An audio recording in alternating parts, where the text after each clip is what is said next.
When I decided to follow Jesus, I was all in from the very start. It was just one of those things for me that clicked with me, and it was something in my heart and in my spirit where I pursued God with everything that I had. And one of the things about the time that I grew up is that there weren't a lot of resources that helped you with your spiritual growth. I mean, there were no Christian music stations.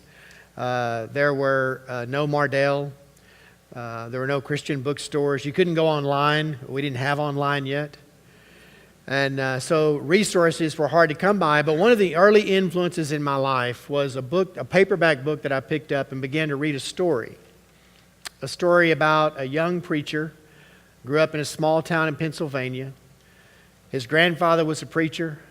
His daddy was a preacher. And he was about to become a third-generation preacher. He graduated from high school. He said in the home that he grew up in, it was a house full of Bibles. There was a conservative influence in his life, and as he entered into Christian college, he graduated from there, found another small town in Pennsylvania, began to pastor a church. When one day during this time where he was spending time with God and reading his Bible, he picked up or he saw on the kitchen table a Life magazine. And on the cover of Life magazine, there were 7 young men who were standing trial in New York City. As he began to turn the pages and read that article, he says that he had compassion. There was something in his spirit that drew him to these 7 men and the life that they had lived, 7 young men and the life that they had lived. And God began to call him. And so he put down the magazine and very quickly made plans to go to New York City. Now at this time, travel was not as convenient as it is for us. He had never been in New York City before. He looked a little naive because he was real naive. He went to New York City, and because he was so naive, he went to the court went to the place where they were holding court. And while they were holding court, he walks in, interrupts the judge, and asked if he might speak to these 7 young men. They threw him out of the courtroom. Quickly, they took a picture. The press took a picture of him, and his story became known.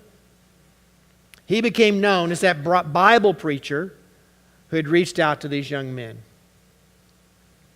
Some of you may know who I'm talking about. You'd have to Google him really now to find out and make that discovery, but his name was David Wilkerson.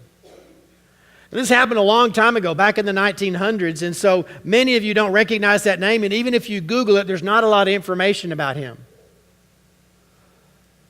But he went on to develop a ministry to these young boys. Some of them are as young as 11 and 12 who had started participating in gang life in the heart of New York City in the 1900s. And he reached out to them. He started developing these nonprofits in these places. In fact, there's several in Texas where people can go and have a time of rehabilitation in their life. It's called Teen Challenge. I think I mentioned that. What's interesting about the book to me at that time in my life was this: how God began to call someone who I identified with. I was a small town preacher boy who didn't know exactly what they were going to do with their life. And to gain a sense that God can call someone out of that place where they are and set them in a place that's way outside of their control, and God can use them, it fascinated me, but it also struck fear. In learning their story, what I became intrigued with is this, and this one thing has not changed throughout my entire life. It's the power of God to change a person. You see, I grew up in a small town on the 4th row, right in the center section with my parents taking me to church. I became a Christian when I was 12 years old and soon thereafter began to zone in on my life with Christ. And I never really led a life far from God. Sure, I'm not saying I was sinless. I had my own areas that I struggled with and had struggled with as far as participating in life and growing up, but I never really strayed very far. And so for me to hear stories about how God had taken someone who was far from Him, had no idea who God was, and could not only introduce God to them, but for them to make life change, that excited me about the possibility of entering into a ministry to teenagers and adults. We've journeyed through this what if phrase, haven't we? And we realize that there's not a conclusion to this what if journey, that there's questions that are going to be developed along the way for us. But I want to ask you this one question today and center our thoughts on this. What if you could start over? I mean, you could just erase the slate. Or you remember all those things? The last time you had a heartfelt confession to God, erase all those things. You get to start over right now. What if you could start over?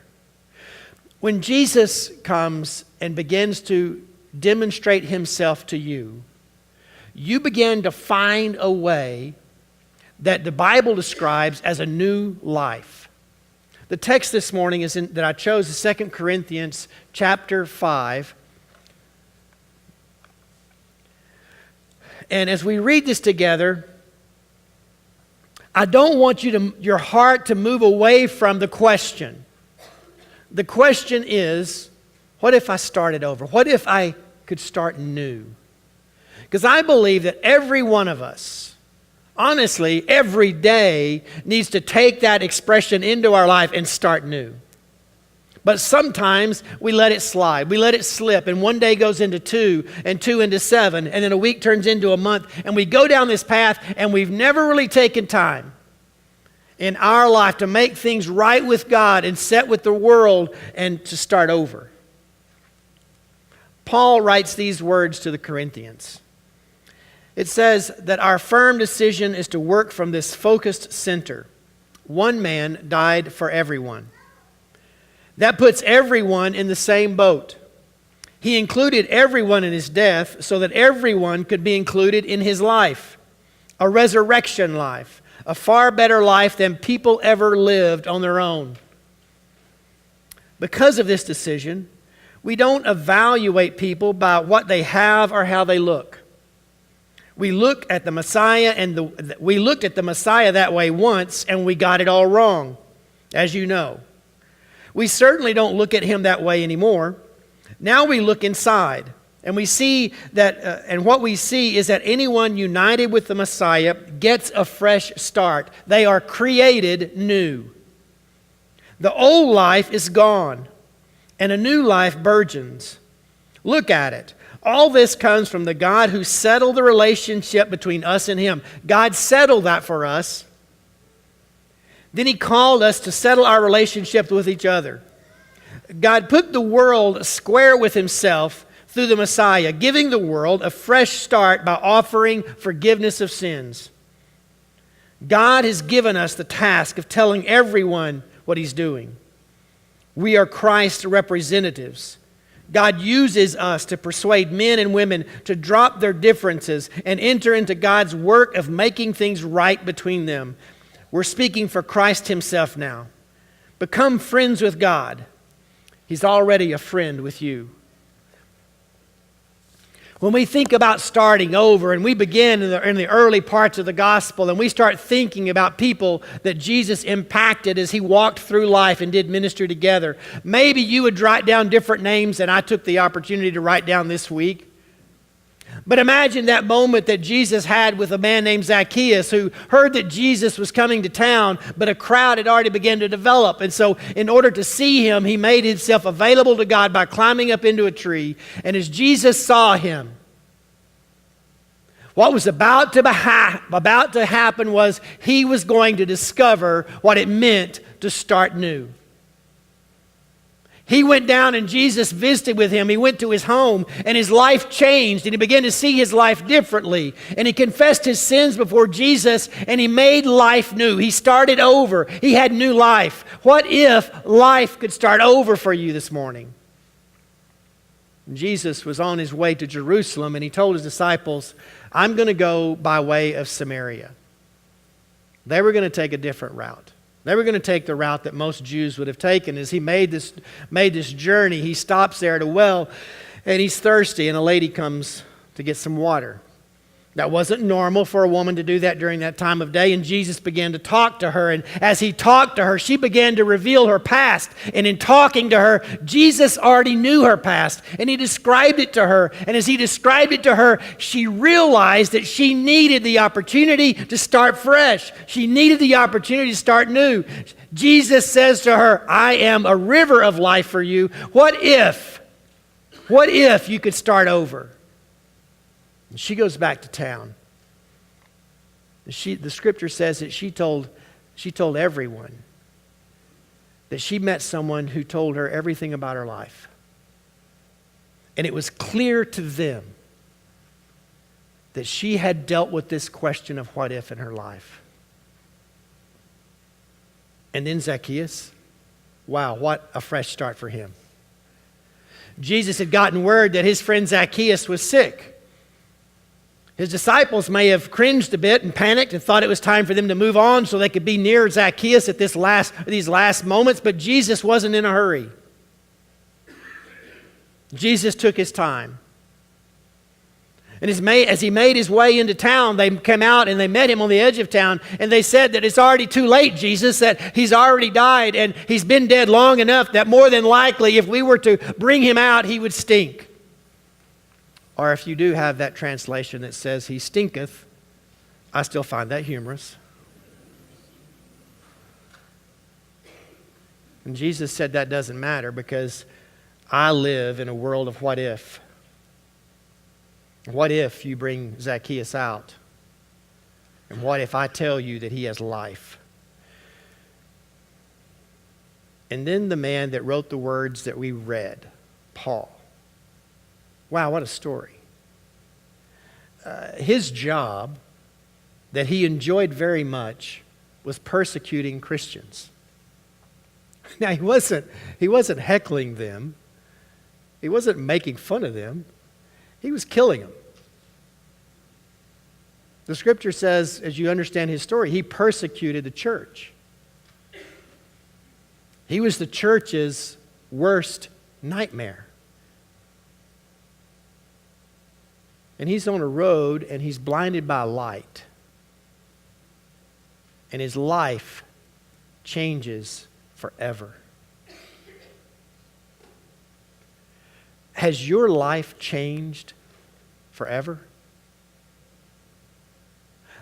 And I'm not talking here about deciding to follow Jesus. That is a life-changing decision. But that is the first of many life-changing decisions that you're going to make. And whether you find yourself curious or lost in sin or dead or just making your way through life, Jesus wants you to know today that today might be that defining moment for you. That life for you might really start today. We have these habits in our life as we walk through this faith world together, that we develop habits of thinking about things and seeing things maybe in a way that are not quite accurate. And Paul describes this to the Corinthians when he said, look, think about how that we used to look at Jesus.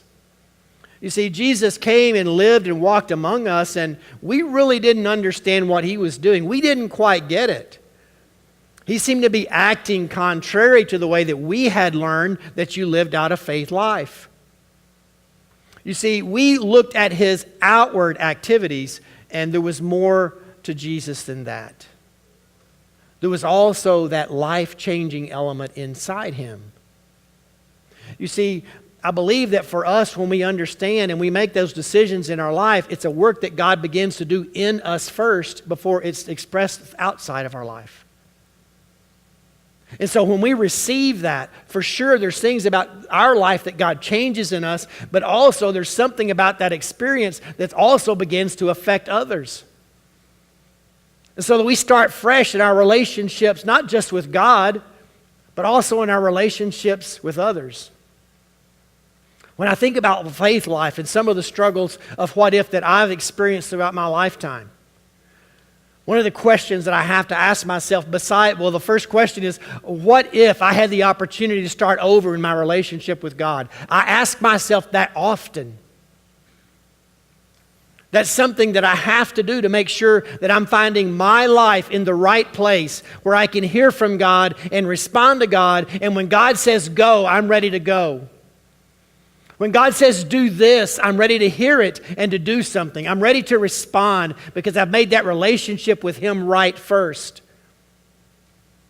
And we've said it over the last few weeks, but what if you let God transform your life?